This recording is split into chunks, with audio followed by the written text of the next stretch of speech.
大家好，欢迎大家收看中国简报。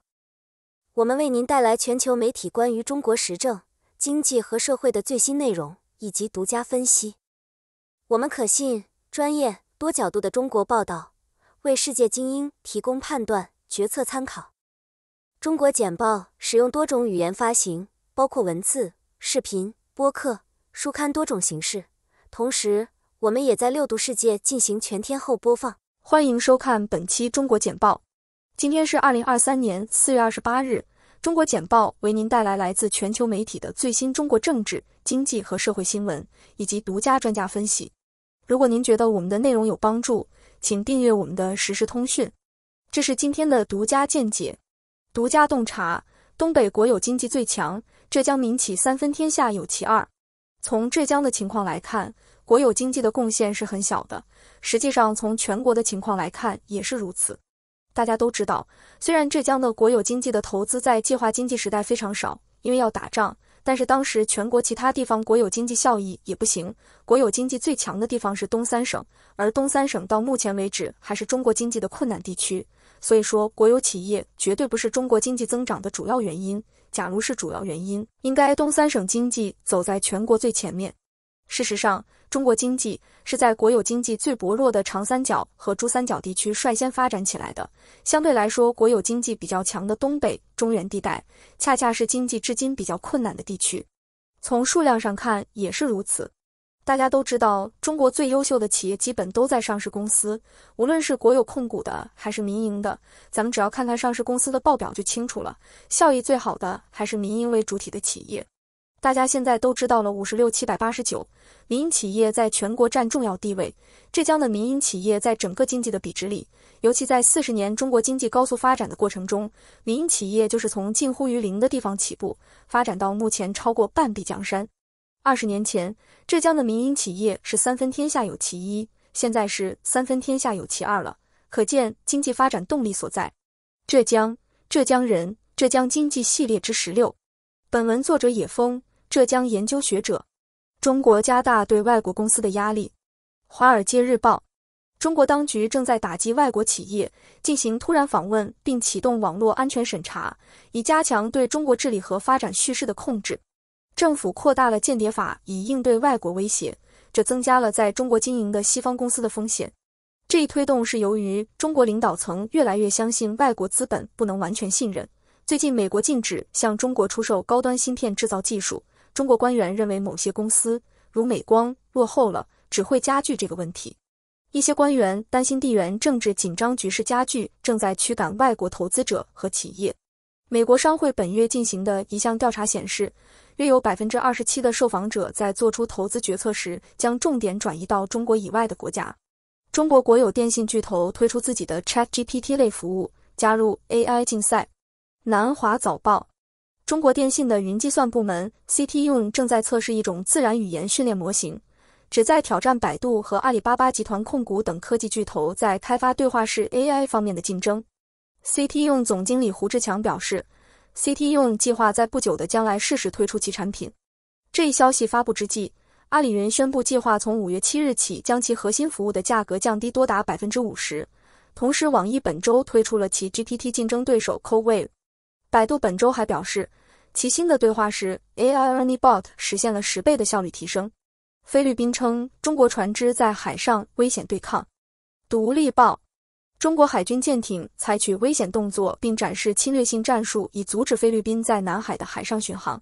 在菲律宾海岸警卫队为期1周的巡逻任务中，几乎发生碰撞的对峙。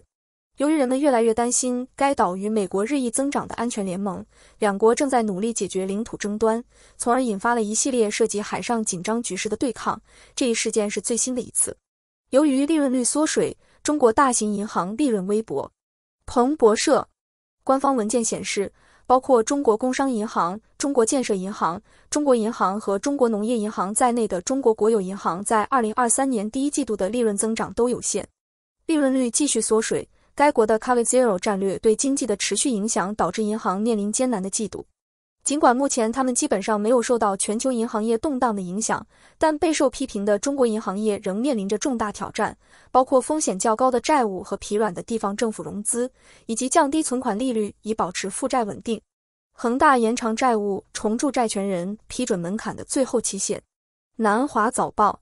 根据房地产开发商的一份文件，中国恒大集团在4月份提出的190亿美元境外债务重组计划已获得债权人的进一步支持。然而，该集团仍需要持有至少 75% 债务的人的支持，才能继续实施该计划。开发商将截止日期延长至5月18日。恒大另类交易以仅2元的价格从其新能源汽车部门购买住宅项目，这将清偿约 38.5 亿美元的债务。分析师认为，这是将一些亏损资产从一个部门转移到另一个部门。随着美国制裁的继续，华为第一季度收入停滞不前。南华早报。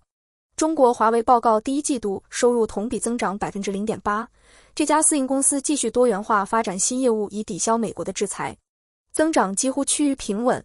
2020年全年同比增长仅为 0.9%， 净利率下降2个百分点至 2.3%。华为进军国产元器件的步伐始于10年前，但因贸易制裁而加速。该公司现在声称已具备国产电子设计自动化 EDA 软件能力。在最近的举措中，它采用了自己的企业资源规划 ERP 系统。巴基斯坦保释中国公民。彭博社。一名中国公民因亵渎罪被巴基斯坦警方拘留，在该国反恐法庭裁定没有犯罪后获准保释。这名中国公民在被指控在争吵中发表反对伊斯兰教的言论之前，曾担任正在建设中的大苏发电厂运输部门的负责人。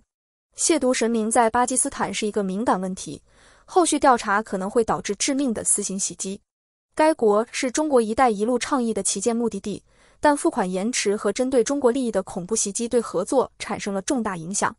中国4月份工厂活动增长速度可能放缓。路透调查。路透社。根据路透调查，中国官方制造业采购经理人指数 PMI 预计将从3月份的 51.9 降至4月份的 51.4。这种轻微收缩表明全球需求疲软和中国房地产业复苏缓慢加剧了制造业的压力。中国制造业活动放缓是在最近宣布影响中国科技行业的供应瓶颈和生产成本上升之后出现的。尽管该国2021年第一季度的经济增长超出预期，但主要经济体的需求减少和经济放缓继续影响该行业。前党委书记在中国标志性反腐案中认罪。南华早报。前官员周江勇被指控收受总计超过 1.93 亿元人民币和2800万美元的贿赂。检方称，周某的犯罪行为始于2001年。周某在2018年5月在杭州担任最高职务之前，曾担任舟山市和温州市委书记。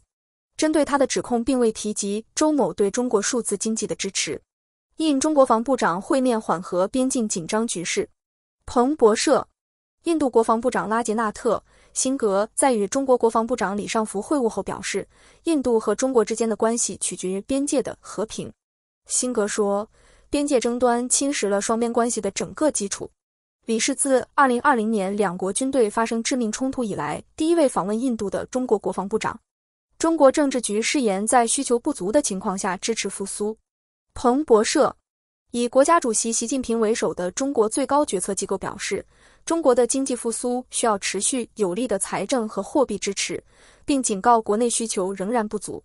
在最近一次会议之后，中共中央政治局描绘了一幅谨慎乐观的经济图景。他们表示，经济仍处于复苏阶段，并面临新的挑战。尽管增长超出预期，并受到消费者支出和政府基础设施投资增强的推动，但政策制定者认为需要进一步的支持。财政政策将更有力，货币政策将有针对性、有力度。中国延长现金注入以抑制月末利率波动。彭博社。中国人民银行已连续第11天注入流动性，以消除投资者对月底流动性紧缩的担忧。自4月17日以来，央行一直通过7天逆回购协议提供短期现金，为银行系统增加了6730亿日元，970亿美元。分析人士认为，此举标志着中国央行愿意将流动性保持在适当水平，并缓解与税收相关的季节性价格波动，例如月末囤积或现金兑换。海航从中国商飞购买100架飞机。南华早报。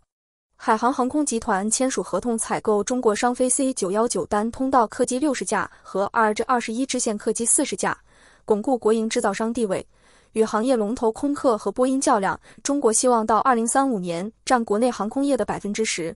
中国商飞从2021年底开始获得其旗舰 C919 客机的订单。随着北京希望减少对外国航空航天的依赖，海航的收购表明了强大的政策支持和中国航空业的规模。德国的中国困境呈现出新的紧迫性。金融时报，尽管德国严重依赖中国的贸易，但他越来越希望减少对这个亚洲国家的风险敞口。柏林的担忧集中在台湾的紧张局势和北京与乌克兰的双重交易上。美中战争的热议加剧了人们对全球经济的担忧，防止有害的中国行动至关重要。该国已经在寻找减少技术和稀土等领域依赖的方法，并试图阻止中国人的有害行为。这个依赖本国作为最重要贸易伙伴的国家发现自己处于对立和依赖之间的困境。美机飞过台海，法国议员确认船只过境。路透社，美国海军一架 P-8 海神海上巡逻侦察机飞越台湾海峡。此举被描述为表明美国对自由和开放的印太地区的承诺，以回应中国对台湾增加的军事压力。近年来，美国及其盟国偶尔派军舰穿越台湾海峡，也派飞机穿越台湾海峡。法国还证实，该国的一艘军舰最近通过了敏感水道。中国山东航母树立出击新标杆。南华早报，日本联合参谋部表示，在上一次基准演习中，中国海军从其新山东舰出动的架次几乎是其从辽宁舰出动的2倍。山东演习从4月7日开始在西太平洋进行了18天，而上一次涉及辽宁舰的演习是在2019年12月进行的，持续时间超过15天。更多的演习将增加中国航母群的战斗力和灵活性，有可能据军事分析人士称，与台湾发生冲突。如何监视中国？外交事务，涉及中国时，美国需要更有创意地思考情报收集问题。尽管美国中央情报局和其他情报机构或多或少知道中国军队何时准备入侵台湾，但很难预测北京的意图。据信，美国政府在很大程度上仍拘泥于传统的情报收集形式，这可能证明对中国意图的洞察力不足。为这些现有做法增加资源，可能无法产生预测北京行为所需的信息。相反，美国应该更加重视开源情报，并建立一个集中的开源分析办公室，以充分了解中国的意图。华盛顿应该投入更多资金来收集、处理和分析大量且不断增长的公共和商业信息。当地的中共官员还通过他们的报告和声明发布了大量易于获取的数据，这些数据可以帮助美国了解中国的计划以及这些计划是否正在执行。在过去的5年里，多个情报机构建立了开源办公室，但他们资金不足，而且彼此之间的交流也不多。为了弥补这种缺乏协调和改进整体分析的情况，美国应该建立一个独立的开源机构，有权在情报界的所有部分获取、检查和共享开源数据。一个开源机构还将帮助华盛顿弄清楚他真正需要将其秘密行动作为目标的地方，以及传统间谍活动不需要的地方。为什么中国没有来救俄罗斯？外交事务，中国似乎不愿深化与俄罗斯的经济关系，尽管自从西方国家在俄罗斯非法吞并克里米亚后实施制裁以来，莫斯科寻求新的机会。在2023年3月的一次会议上，中国和俄罗斯领导人承诺在无限制的伙伴关系中进行深入合作。然而，中国企业并不急于填补西方企业撤出后在俄罗斯留下的空白。鉴于华盛顿可能对与俄罗斯公司有业务往来的公司实施2级制裁，这些公司仍然对任何可能转移到俄罗斯的盈利能力持怀疑态度。相反，俄罗斯和中国公司继续将基本的移动电话、运输设备和计算机发送到其共同边界。自制裁以来，俄罗斯已经失去了依赖美国技术获得先进半导体的机会，这限制了俄罗斯创建技术生态系统和为先进产品建立供应链的能力。尽管如此，在大宗商品价格上涨的推动下，2022年俄罗斯对中国的出口增长了 43%。然而，出于对过度依赖任何一个供应商的担忧，中国仍保持谨慎，仅从俄罗斯和沙特阿拉伯等国进口石油，这些国家的日产量不足200万桶。就俄罗斯而言，它吸引了不到 4% 的中国进口，而且俄罗斯出口的大部分产品都是原油、天然气和煤炭。由于西方国家将创新限制在莫斯科，俄罗斯现在认为不友好国家的公司在过去10年中占俄罗斯外国直接投资的 90%。然而，今天这一比例可能接近于零。AUKUS 核潜艇成本包括 50% 的意外超支基金。路透社，澳大利亚国防部长表示，政府对 AUKUS 核潜艇计划的成本保持坦率和透明。此前一项分析显示，预计3680亿澳元、2620亿美元的成本包括 50% 的应急基金。澳大利亚绿党表示，该报告显示该项目存在巨大的不确定性。澳大利亚议会预算办公室的报告称，估计成本包括1230亿澳元的应急费用。AUKUS 的第二阶段将看到澳大利亚和英国建造一艘 AUKUS 级潜艇。澳大利亚将在2040年代初期接收其第一艘潜艇。BAE Systems、Rolls-Royce 和 General Dynamics 都参与其中。台湾称中国作战无人机在台湾上空盘旋。路透社，据台湾国防部称，可以携带高武器有效载荷的中国作战无人机已经进入台湾领空。被称为双尾蝎子的 TB001 无人机是本周飞越菲律宾与台湾之间的巴士海峡的19架飞机之一。过去3年，中国加大了对台湾的军事压力，试图迫使这个民主管理的岛屿接受北京的主权要求。台湾拒绝这样做，并增加了国防预算以应对来自中国不断上升的军事压力。中石化，中国2季度成品油需求回升幅度大于1季度。路透社，中石化炼油副总裁黄文生表示，今年2季度中国柴油和汽油需求增速有望快于前3个月，第1季度同比增长 6.7%。美国芯片法案不会结束成本差距。南华早报，美国商务部芯片项目办公室主任 Mike Schmidt 表示，美国用于提高计算机芯片生产的390亿美元激励计划不太可能完全缩小与亚洲的产出成本差距。尽管该法律旨在短期内缩小差距，但在硅谷用初始资本培养的自我维持的竞争动力可能会降低该地区未来工厂关闭的可能性。施密特办公室已收到200多份来自希望获得390亿美元资金的公司的申请，第2轮预申请将于5月1日开始。通过中国简报了解全球与中国相关的最新消息、分析和政策简报。我们的团队汇总、综合和总结来自各种来源的最重要信息，包括媒体、智库、政府机构和行业专家。我们的使命是为您提供易于访问且非常有价值的信息，这些信息是根据您的特定兴趣领域量身定制的。我们了解与中国相关的最新发展的重要性，并旨在让我们的读者能够理解这些信息。